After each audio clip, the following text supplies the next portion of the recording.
अस्सलामुअलैकुम। मेरा नाम कामरान है। ये लिखना मुश्किल है इसलिए नहीं कि याद नहीं, इसलिए कि लिखते वक्त वो सब वापस आता है।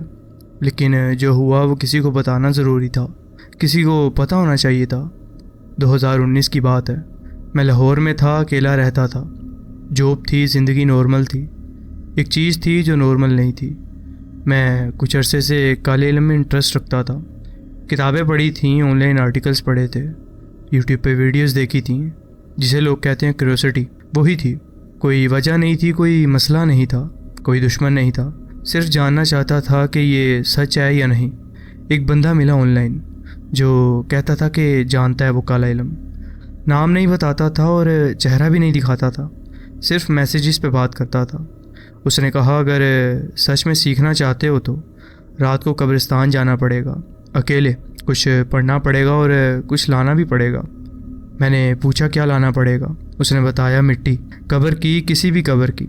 घड़े से हाथ से निकालो, एक कपड़े में बांधो और घर ले आओ। मैंने कहा ठीक है। गलती यहाँ की मैंने। उस हफ्ते बुध की रात के 1 बजे में, जब मोहल्ला सो जाता है, ज़्यादातर आवाम सो जाती है, मैंने गाड़ी ली अपनी और निकला। कब्रिस्तान लाहौर में ही था जहाँ जाना था, पुराना बड़ा, मोहल्ले के अंदर। दिन में लोग आते थे, रात को बंद रहता था वो। एक जगह थी दीवार में, छोटी सी जगह, जहाँ से अंदर जा सकता था मैं। मोहल्ले के बच्चे कभी कभी घुसते थे दिन में। मैंने वो जगह ढूंढी और रात के 1:30 बजे मैं अंदर गया कब्रिस्तान में। अंदर बिल्कुल अंधेरा था, टॉर्च थी हाथ में मेरे, जलाई और आगे बढ़ने लगा मैं। कब्रिस्तान बड़ा था और कब्रें भी थीं वहाँ पर, काफ़ी पुरानी और नई। टॉर्च हाथ में थी, जलाई मैंने और आगे बढ़ने लगा मैं। कब्रिस्तान बड़ा था, कब्रें थीं पुरानी और नई, कतारों में। ऊंची घास थी जगह जगह कहीं। हवा बंद थी बिल्कुल, हवा का नामो निशान तक नहीं था। गर्मी थी, अगस्त का महीना था, लेकिन अंदर कुछ अलग था, ना गर्मी ना ठंड, बीच में एक अजीब सी बेचैनी मेरे अंदर।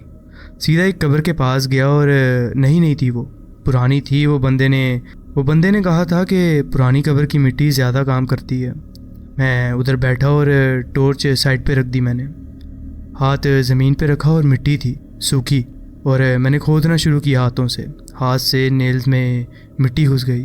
अंदर से ठीक नहीं लगती थी, मगर करता रहा मैं ये। थोड़ी मिट्टी निकाली और कपड़े में बांधी, उठा के जेब में डाली और उठने लगा मैं। उठते वक्त, बिल्कुल उसी वक्त, टॉर्च बंद हो गई अचानक। बैटरी ख़त्म नहीं हुई, वो क्लिक नहीं होती जो बैटरी जाने पे होता है। एकदम से बंद हुई वो। अंधेरा हुआ बिल्कुल। कब्रिस्तान में रात के 2 बजे, बिल्कुल अंधेरा। फ़ोन निकाला और टॉर्च ऑन की मैंने। खाली कब्रें थीं और कोई नहीं था वहाँ पर। कब्रें थीं, घास था, अंधेरा था। वहाँ से सीधा निकला, वो जगह ढूंढी जहाँ से आया था मैं। दीवार अंदर से निकला और गाड़ी में बैठा, इंजन स्टार्ट किया और वहाँ से रवाना हो गया मैं। घर आया, रात के करीब 2:30 बज रहे थे। अंदर आया और कपड़ा जो कि मिट्टी वाला था किचन की शेल्फ पे रखा और सो गया। सुबह उठा, नॉर्मल था, काम पे गया, वापस आया और रात को खाना खाया। वो ऑनलाइन बंदा मैसेज किया, कहा मिट्टी ले आया हूँ मैं। उसने कहा कि अच्छा, अब कुछ दिन रुक जाओ और देखना क्या फ़ील होता है। 3 दिन नॉर्मल रहे और चौथे दिन रात को नींद में एक चीज़ आई। ख्वाब नहीं था, वो मोमेंट जब इंसान सो रहा होता है, लेकिन बिल्कुल आधा। उस वक्त कुछ हुआ, एक आवाज़ सीधा कान में, कोई लफ्ज़ नहीं, सिर्फ एक आवाज़, जैसे कोई बहुत करीब से बोल रहा हो। इतना करीब के जैसे बिल्कुल उसके होंठ मेरे कान के पास हों। एकदम से आंखें खुली और कमरा खाली था, कोई नहीं था वहाँ पर। मुझे नींद नहीं आई उसके बाद। 5वें दिन सुबह किचन में गया मैं, चाय बनाई और वो कपड़ा शेल्फ पे था, वो गिरा हुआ था, अब ज़मीन पे था। मिट्टी बिखरी हुई थी वहाँ पर। मिट्टी से भरा हुआ कपड़ा, वो खुद शेल्फ से नहीं गिरता, वो शेल्फ फ्लैट थी। कपड़े को मैंने सही तरह बांधा हुआ था, कोई वजह नहीं थी गिरने की। मिट्टी साफ़ की और कपड़ा उठाया मैंने वो, और वापस रख दिया। 6 दिन बाद रात को एक चीज़ आई जो पहले नहीं आई थी कभी। सो रहा था, नींद में था मैं पूरी। पीछे से, बिल्कुल पीछे से कोई था, बिल्कुल मेरे पास बिस्तर पे। हाथ था, फीलिंग थी, एक हाथ कांधे पे आया मेरे, जब मेरी अचानक नींद खुली और मैंने महसूस किया कि कोई है मेरे पीछे। फिर मैंने पीछे मुड़ के देखा तो कोई नहीं था। बिस्तर पे सिर्फ मैं था, और लेकिन कांधे पे वो हाथ की फीलिंग गई नहीं थी अभी। 10 मिनट तक रही, जैसे वो वज़न अभी भी था, लेकिन कोई नज़र नहीं आ रहा था मुझे। ऑनलाइन वाले बंदे को मैसेज किया और बताया, आवाज़, कपड़ा गिरना और वो हाथ की फीलिंग। वो काफ़ी देर चुप रहा, फिर उसने कहा, तुम्हारा घर कहाँ है, कौन से एरिया में है? मैंने बताया और उसने कहा कि तुमने कब्रिस्तान में क्या किया था एग्जैक्टली, स्टेप बाय स्टेप बताओ। मैंने बताया, कब्र के पास बैठा, मिट्टी निकाली और वो कपड़े में रखी और बांधा। उसने कहा कि मिट्टी लेने से पहले कुछ पढ़ा था? मैंने कहा नहीं। उसने कहा कि कुछ बोला, कोई लफ्ज़? मैंने कहा नहीं। वो चुप रहा, फिर बोला, कामरान, मिट्टी लेने से पहले कुछ पढ़ा जाता है, प्रोटोकॉल होता है, और तुमने वो सीधी ले ली मिट्टी बिना परमिशन के। मैंने कहा कि परमिशन? कैसी परमिशन? उसने जवाब नहीं दिया, सिर्फ इतना लिखा कि वो मिट्टी वापस रखाओ, जहाँ से ली थी, वापस कब्र की वही जगह। मैंने कहा क्यों? उसने कहा इसलिए कि जो साथ आया है वो मिट्टी के साथ आया है, मिट्टी वहाँ वापस जाए तो शायद वो भी चला जाए। उस रात सो नहीं सका मैं। मिट्टी वाली बात जहन में रही, वो हाथ की फीलिंग याद आती रही, और एक चीज़ थी जो जहन में आती रही जब मैं कब्रिस्तान से निकला था। गाड़ी में बैठा हुआ था, क्या कुछ था गाड़ी में, कोई फीलिंग थी, याद करने की कोशिश की मैंने। गाड़ी में बैठा था, इंजन स्टार्ट किया था और गाड़ी की लाइट ऑन थी, और याद आया रियर व्यू मिरर में एक सेकंड के लिए कुछ था, पीछे वाली सीट में एक सेकंड, और फिर खाली। मैंने सोचा आंखों का धोखा होगा, भूल गया था मैं, अब याद आया। खैर, उस वक्त गाड़ी में मुझे ये फीलिंग आई थी। रात के 11 बजे मैंने गाड़ी निकाली, वो मिट्टी वाला कपड़ा हाथ में था और कब्रिस्तान की तरफ निकला मैं। रास्ता नॉर्मल था, रात का लाहौर, ट्रैफिक कम, रोशनी थी। मैं सीधा चलता रहा, फिर एक चीज़ आई, रेडियो जो बंद था ऑन हो गया अचानक, खुद से। मैंने नहीं ऑन किया था उसे, स्टैटिक था, प्योर स्टैटिक, कोई स्टेशन नहीं था। मैंने ऑफ़ किया उसे, वो फिर ऑन हो गया। मैंने वायर खींच ली उसकी, एकदम से रेडियो बंद हो गया। कब्रिस्तान आया और वही जगह, दीवार, अंदर गया मैं। अंदर काफ़ी अंधेरा था, फ़ोन की टॉर्च जलाई, वही कब्र ढूंढी और पूरी कब्रिस्तान में 10 मिनट लगे, लेकिन मिल गई मुझे वो कब्र दोबारा। कब्र के पास बैठा रहा और मिट्टी निकाली, कपड़े से वही जगह पे रख दी मैंने। हाथ से दबाई मैंने वो मिट्टी थोड़ी सी ज़मीन के अंदर और उठने लगा। फिर कब्र की दूसरी तरफ कुछ था, टॉर्च मारी, सीधा कोई था खड़ा हुआ था वहाँ पर, कब्र के दूसरी तरफ 4 फुट की दूरी, और एक फिगर था वहाँ पर। अंधेरा था काफ़ी और टॉर्च थी, लेकिन क्लियरली देख पा रहा था मैं उसे। इंसान जैसी शेप थी, लेकिन बिल्कुल स्टिल, पत्थर की तरह। मैंने कहा कि कौन है? कोई जवाब नहीं था, और जब टॉर्च की रोशनी सीधा उस पर थी, वो हिला ही नहीं, सिर्फ खड़ा हुआ था। मैंने एक कदम लिया पीछे, टॉर्च वहीं थी, रोशनी वहीं थी, और वो नहीं था वहाँ पर। अब सीधा निकला बाहर, गाड़ी में बैठा, इंजन स्टार्ट किया और घर की तरफ निकला मैं। और इस बार रियर व्यू मिरर में देखा मैंने, पीछे वाली सीट खाली थी। घर की तरफ बढ़ने लगा मैं, घर पहुंचा और अंदर गया, दरवाज़ा बंद किया, लाइट्स ऑन की, पूरे घर, हर कमरा, बैठक, बेडरूम, किचन, बाथरूम, सबकी लाइट ऑन की मैंने। अंधेरा नहीं चाहिए था मुझे अब। बैठक में बैठा रहा और सांस ली। वो फिगर कब्र के पास जहन में था, बिल्कुल स्टिल। टॉर्च की सीधी रोशनी में वो दिख रहा था, लेकिन हिल नहीं रहा था। फिर जब मैंने कदम पीछे किया तो वो एकदम से गायब हो चुका था। मैंने अपने आप को कहा अंधेरा था, रात थी, कब्रिस्तान था, आंखों का धोखा हो सकता है, कोई नहीं था वहाँ पर, लेकिन अंदर कुछ था जो कहता था कि वहाँ कोई था। सो गया रात को, थोड़ा नींद आधी थी मेरी। सुबह उठा और चाय बनाई, नॉर्मल था सब। वो ऑनलाइन बंदा, मैसेज किया मैंने उसे, बताया कि मिट्टी वापस रख आया हूँ मैं। उसने कहा कि ठीक है, और कुछ और हुआ वहाँ पर? मैंने सोचा, वो फिगर लिखने लगा, फिर रुक गया मैं अचानक। लिखा नहीं, पता नहीं क्यों, बस नहीं लिखा मैंने उसे, नहीं बताया मैंने उसे, कहा और कुछ नहीं हुआ। उसने कहा अच्छा, कुछ दिनों में देखो फीलिंग नॉर्मल होती है या कुछ और होता है। मैंने कहा ठीक है। पहले दिन नॉर्मल रहा और दूसरा भी। तीसरे दिन रात को किचन में पानी लेने गया मैं, जब रात का तकरीबन 1 बजा था। पानी लिया और पिया और वापस आने लगा मैं। किचन की खिड़की थी बाहर की तरफ, मोहल्ले का अंधेरा था बाहर। खिड़की पे, शीशे पे, बाहर से एक हाथ था, पहले नहीं था, फिर दिखा, पूरा हाथ, पूरी उंगलियां, और शीशे पे बाहर से बिल्कुल फ्लैट, जैसे कोई बाहर खड़ा हो और हाथ शीशे पे रखा हुआ उसने।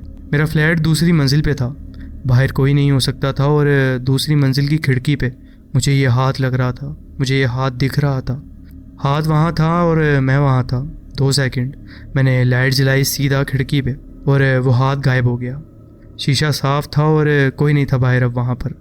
मैंने खिड़की पे हाथ रखा अंदर से, शीशा ठंडा था, नॉर्मल। बेडरूम में आया और लेट गया, आंखें बंद की। उसके बाद मुझे काफ़ी देर तक नींद ही नहीं आई। चौथे दिन सुबह बाथरूम में था मैं, शेव कर रहा था और मिरर था सामने मेरे। अपना चेहरा देख रहा था मैं, जब मिरर में कुछ हुआ। पीछे से मेरे पीछे मिरर में कुछ था, सिर्फ एक सेकंड, इतना छोटा कि बिल्कुल नज़र से गुजरा हो जैसे। लेकिन मैं सीधा मिरर में देख रहा था, सिर्फ एक सेकंड। एक शेप थी मेरे पीछे से, बिल्कुल मेरे पीछे से गुजरी हो जैसे। पीछे मुड़ा और खाली था बाथरूम। अब मिरर में देखा और सिर्फ मैं था। वो फीलिंग गायब हो चुकी थी। हाथ मेरे कांपने लग गए थे अब। ऑनलाइन बंदा उस दिन मैसेज किया मैंने उसे, इस बार सब बताया, किचन की खिड़की, हाथ, मिरर। वो काफ़ी देर चुप रहा, फिर इतनी देर के बाद फिर उसने लिखा, कामरान मिट्टी वापस रख दी थी ना? मैंने कहा हाँ। उसने कहा कि लेकिन जो साथ आया था वो मिट्टी के साथ नहीं आया था। मैंने कहा मतलब? उसने कहा कि मिट्टी एक ज़रिया थी, वो पहले से वहाँ था कब्रिस्तान में, और जब तुम आए बिना परमिशन के, बिना कुछ पढ़े, उसने तुम्हें देखा और मिट्टी वापस रख दी। ठीक था, लेकिन वो ऑलरेडी तुम पे आ गया था, मिट्टी से नहीं, सीधा। मैंने कहा कि तो अब? उसने कहा कि अब मैं नहीं जानता, मैंने ये पहले नहीं देखा ऐसा कुछ। लाइन पे खामोशी रही, फिर उसने लिखा, एक चीज़ है जो लोग कहते हैं, अगर कुछ साथ आ जाए और मिट्टी काम ना करे तो एक और तरीका है। मैंने कहा कि क्या है वो तरीका? उसने कहा कि जो था वहाँ, जो कब्र के पास था, वो चाहता क्या था? वो कब्रिस्तान में क्यों था? वो वहाँ था अपनी जगह पे, तुम आए बिना बताए, बिना पूछे। वो साथ आया इसलिए नहीं कि तुमने मिट्टी ली, वो साथ आया इसलिए कि तुमने तकल्लुफ़ नहीं किया। मैंने कहा मतलब? उसने कहा वापस जाओ, वही कब्र, रात को, और इस बार बात करो, सीधा बताओ कि गलती हुई मुझसे, और वापस जाने को कहो उसे। वो रात मुझे वापस जाना था। घर में बैठा रहा और सोचता रहा। जो वहाँ था कब्र के पास, वो फिगर था, खाली आंखें होती हैं, खौफ होता है। लेकिन इस बंदे ने कहा था कि बात करो उससे, सीधा। रात के 12 बजे निकला, गाड़ी निकाली मैंने। इस बार जब मैं रास्ते पे था तो फिर अचानक वो एक चीज़ हुई, रेडियो फिर ऑन हुआ। वायर खींच ली मैंने दोबारा उसे और फिर बंद कर दिया मैंने उसे। खामोशी रही काफ़ी देर, इंजन की आवाज़ और खामोशी। रेयर व्यू मिरर में देखा, पीछे सीट खाली थी अब। कब्रिस्तान आया, वो दीवार, और अंदर गया मैं। वही कब्र ढूंढी, तकरीबन 10 मिनट दूर थी वो कब्र, लेकिन मिल गई। कब्र के पास खड़ा हुआ, टॉर्च ऑन रखी, सीधा कब्र पे। कोई नहीं था, कब्रिस्तान खाली था। मैंने शुरू किया धीमी आवाज़ में, सीधा, मैं आया हूँ हफ्ते पहले भी, मिट्टी ली थी बिना पूछे, बिना बताए। गलती हुई मुझसे, मैं नहीं जानता, लेकिन ये एक्सक्यूज़ नहीं है। काफ़ी देर खामोशी रही। जो भी तुम हो, जो भी यहाँ हो, मैंने तेरी जगह पे तकल्लुफ़ नहीं किया, और अब वापस जाने का कह रहा हूँ तुझे। ये मेरा घर नहीं है तुम्हारा, मेरा घर छोड़ दो। फिर खामोशी रही, हवा नहीं चली, कोई चीज़ नहीं हुई। फिर वही कब्र के दूसरी तरफ वो फिगर आई, वही बिल्कुल बिल्कुल वैसे ही, स्टिल, टॉर्च की रोशनी में। मैंने टॉर्च नहीं हटाई, सीधा देखा। इस बार कुछ अलग था, वो सीधा मुझे नहीं देख रहा था, साइड में देख रहा था, जैसे सुनता था लेकिन जवाब नहीं देना चाहता था। मैंने दोबारा कहा, जो भी हो तुम, माफ़ी चाहता हूँ, लेकिन अब वापस जाओ। यहाँ तुम हो, वहाँ मैं हूँ, दोनों की जगह अलग है। वो अभी भी था, साइड में देख रहा था। 1 मिनट, 2 मिनट, फिर धीरे धीरे, बिल्कुल धीरे, भागा नहीं, लेकिन एकदम से गायब हो गया हो, जैसे जैसे अंधेरे में घुल गया हो। मैं वहाँ से निकला और गाड़ी में बैठा फ़ौरन। रेयर व्यू मिरर में देखा, पीछे सीट अभी भी खाली थी, सिर्फ सीट, कोई नहीं था वहाँ पर। रोशनी ऑन की, निकला और रेडियो बंद रखा मैंने। घर आया और अंदर गया। मैंने दोबारा सारी लाइट्स ऑन कर दी। बेडरूम में रोशनी रखी, लेट गया मैं। आंखें बंद की, नींद आई, और पूरी। पहली बार काफ़ी दिनों बाद ऐसी नींद महसूस कर रहा था मैं। सुबह उठा, किचन में गया और चाय बनाई। खिड़की थी, वो खिड़की, वहाँ देखा मैंने, शीशा साफ था, कोई हाथ नहीं था। अब बाथरूम में गया और मिरर था, अपना चेहरा देखा, सिर्फ अपना चेहरा। कोई शेप नहीं दिखी मुझे वहाँ पर अब, कि जैसे वो फीलिंग हो कि कोई पीछे से गया है मेरे। 1 हफ़्ता गुजरा, 2 हफ़्ता गुजरा, कोई आवाज़ नहीं आई, कोई हाथ नहीं था, कोई मिरर में दिखा ही नहीं, कोई कांधे पे वो वज़न नहीं था मेरे अब। ऑनलाइन वाले बंदे ने एक मैसेज किया, ठीक हो? उसने कहा, जो हुआ ऐसे नहीं करते, काला इल्म कोई खेल नहीं है, तुम ठीक हो गए हो, लेकिन बाज़ औक़ात ऐसा होता नहीं है, और सालों साल लग जाते हैं इस मामले को ख़त्म करने में, या नहीं भी होता ये मामला ख़त्म। मैंने कहा मैं जानता हूँ। उसने कहा दोबारा नहीं करना कभी। मैंने कहा नहीं करूँगा। उसने कहा एक और चीज़, जो तुमने वहाँ देखा कब्र के पास, वो वापस किया है, लेकिन वो वहाँ था काफ़ी अरसे से। शायद वो वापस आ जाएगा, शायद नहीं, लेकिन जो भी हो तुम दोबारा वहाँ मत जाना। मैंने कहा ठीक है। वो कब्रिस्तान आज भी वहाँ है लाहौर में। मैं नहीं गया दोबारा वहाँ पर, लेकिन एक चीज़ है जो नहीं गई मेरे साथ। रात को कभी कभी नींद से पहले वो फीलिंग आती है, वो जो कांधे पे थी, सिर्फ एक सेकंड और फिर गायब हो जाती हैं, सिर्फ एक सेकंड। मैंने खुद को कहा याद है, वो फीलिंग याद है इसलिए आती हैं, दिमाग की चीज़ है, शायद सच है, शायद कुछ और भी हो सकता है। लेकिन एक रात सिर्फ एक बार किचन में गया और पानी लेने, खिड़की से गुजरा और भाई नहीं देखा मैंने। सीधा फ्रिज की तरफ गया मैं, और पीछे से बिल्कुल मेरे पीछे एक सांस की आवाज़ आई। एक बार मैंने पीछे नहीं देखा, पानी लिया, बेडरूम में आया और दरवाज़ा बंद कर लिया। लेट गया और आंखें बंद कर ली और अपने आप से कहा कोई नहीं था, कोई नहीं था, सिर्फ मेरा वहम था। सुबह उठा और नॉर्मल थी सुबह। आज भी वही कहता हूँ जब वो फीलिंग आती है, कोई नहीं था, सिर्फ मेरा वहम है। कब्रिस्तान आज भी वहाँ है, वो कब्र आज भी वहाँ है। रात को वो कब्रिस्तान में अंदर शायद कोई होता है, शायद कोई हमेशा से है। और अगर तुम कभी जाओ वहाँ बिना परमिशन के, बिना तकल्लुफ़ के, वो तुम्हें देखेगा और तुम जब घर जाओगे वो भी आ जाएगा साथ। खैर, ये था मेरा एक वाक़या जो मैं आपके साथ शेयर करना चाहता था। जी बहुत बहुत शुक्रिया, आपने अपनी कहानी हमारे साथ शेयर की। बढ़ते हैं अपनी नेक्स्ट स्टोरी की तरफ।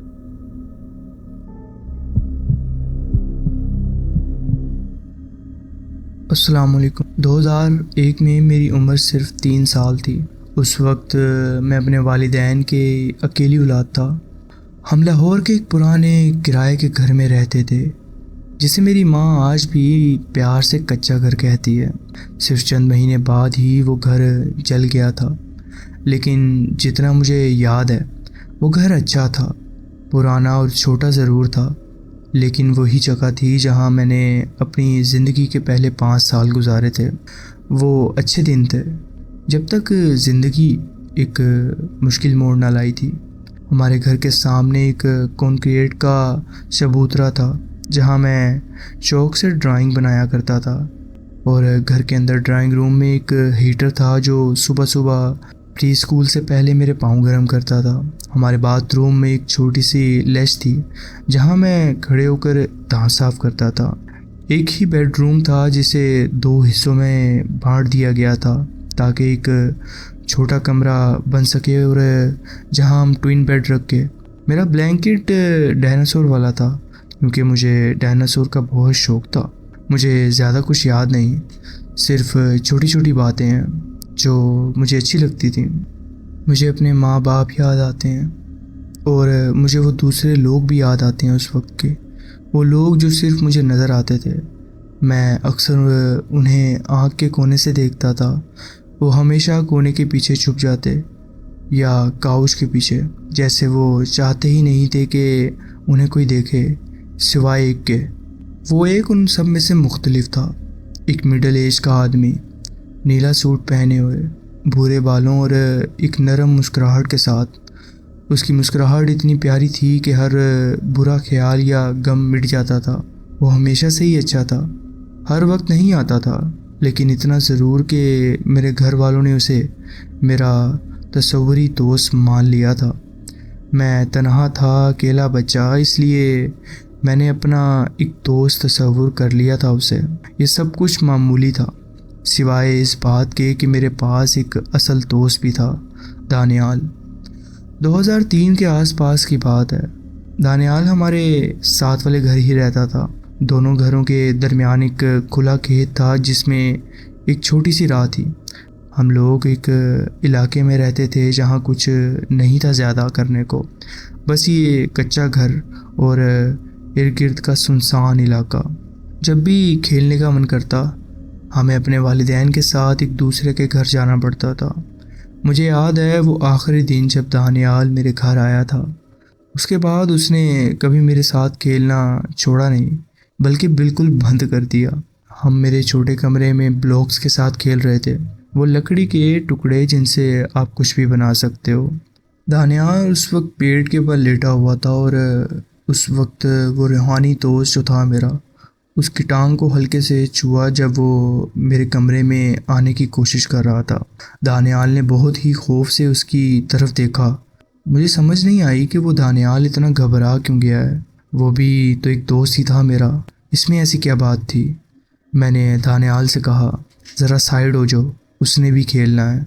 उसने चीख मार दी और सीधा भागकर आंगन में चला गया और वहाँ से घर ले जाने की ज़िद करने लगा अपने वालिदैन को। मेरे वालिदैन हंस पड़े जब उन्होंने ये सुना और कहने लगे कि मैंने शायद उसे डरा दिया अपने तसव्वुराती दोस्त का जिक्र करके। लेकिन जब मैं दरवाजे में खड़ा था तो वो रूहानी दोस्त भी मेरे पीछे ही था। दानियाल दरवाजे की तरफ घूर रहा था, लेकिन मुझे नहीं। उसकी नज़र मेरी आंखों के ऊपर किसी चीज़ पर टिकी हुई थी। उस दिन एक बात तो तय हो गई थी, अब मैं अकेला नहीं था जो मेरे रूहानी दोस्त को देख सकता था।